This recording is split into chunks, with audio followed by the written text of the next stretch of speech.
All right, so, and the half wave uses how many diodes? Half of the full wave. Oh boy. I think Get it's up. like three, Three, two. two diodes. Okay? Full wave? Well, there's actually two types of full wave. One uses two diodes, and one uses four diodes. Okay? Now we know something about diodes that we have to take into account. What is it? Forward biasing of a diode is what voltage? Negative, positive. No, no, no. Remember when I talked about forward biasing of a diode last week? And I said, and we even did the lab on it, remember? And I said, the forward biasing, you have to get to a certain voltage before it actually conducts. 0.7. Okay? So each of these diodes, forward bias,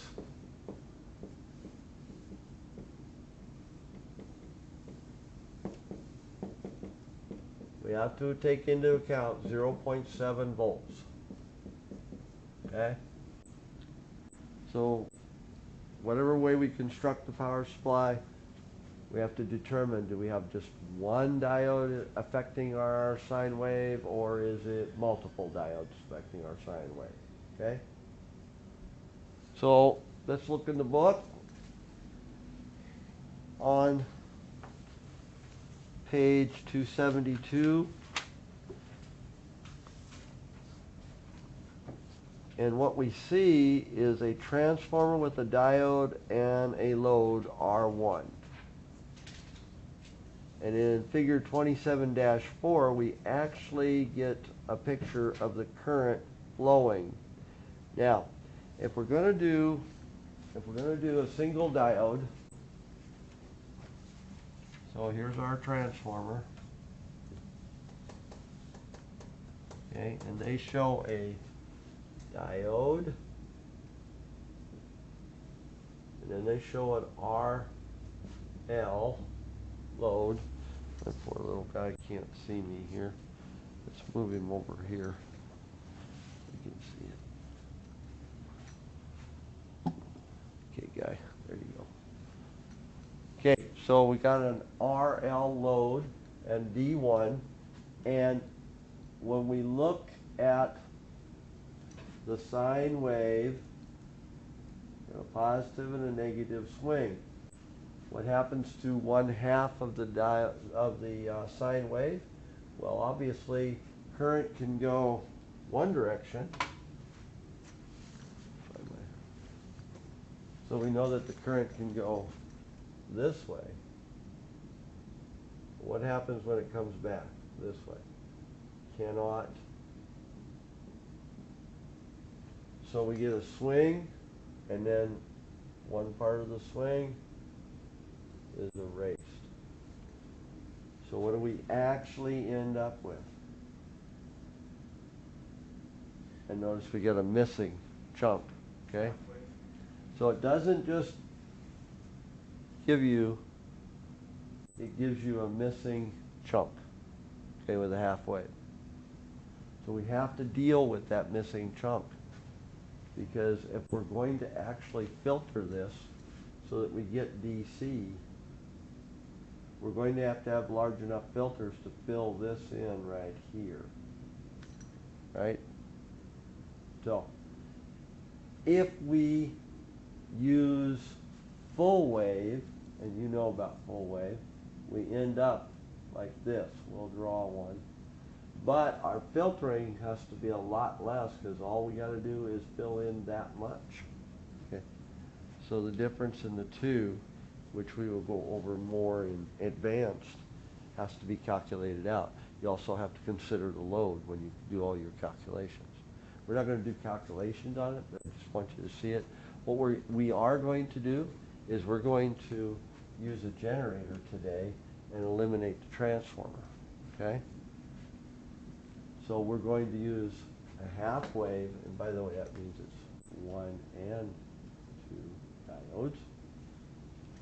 But we always use 2 diodes. Does not show that here, but we will use that. Now, if you look at the next figure, 27-5, that particular figure uses 2 diodes, and those 2 diodes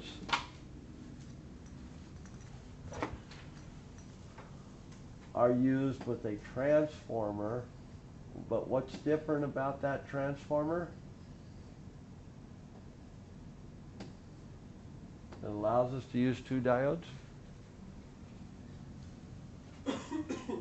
D1 and D2, but notice the transformer has a center tap. Okay? That was probably the most popular power supply ever used in my day when I was doing a lot of work. I would see a center tap transformer with 2 diodes on it. Oops. Get this right. Oh, no. Whoops. Well, how about that, huh? Let's just start over. Get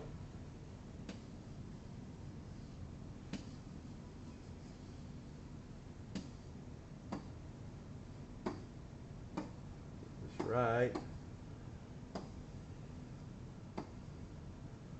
And then what they do is just bring this down.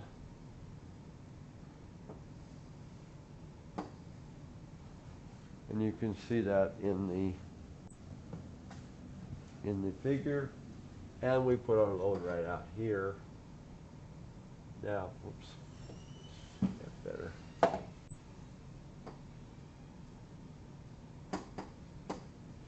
Okay, so now what we end up with, the sine wave, and we get both swings.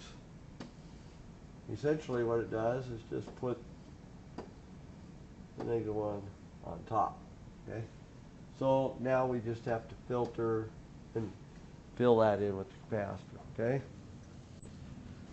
You can see in the figure 27-6, 27-7, it shows the flow of current through each of the diodes via the center tap. So we get both swings, okay? All right.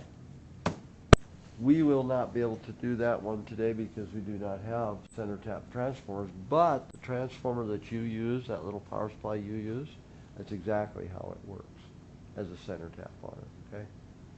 Like I say, those were the most popular transformers in my day. Those were the most popular transformers. Everybody used center tap transformers, low voltage and high voltage. So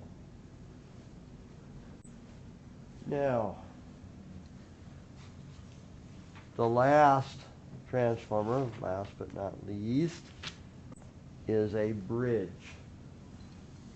Again, this is a really good power supply. It was used a lot,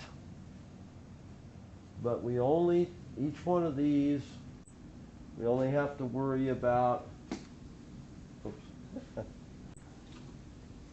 only have to worry about this once, because current only flows through one diode at a time, okay? So it picks up each part of the swing, the negative and the positive swing. When we look at a bridge, we then have 2 diodes that are in operation at any one time. Because of that, we have to take into account 0.7 volts for 2 diodes.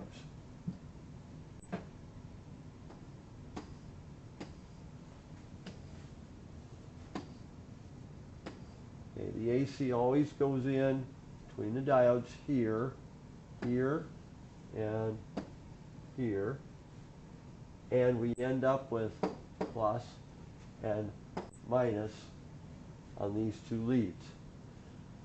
Anytime there's current flowing it will be through, you can see it in the book, it will be through two diodes at any one time, the two diodes opposite each other. And because of that, because we will have, let's see, is it I and I, and this is the same I for both these little guys, but because we're using two diodes, we have to add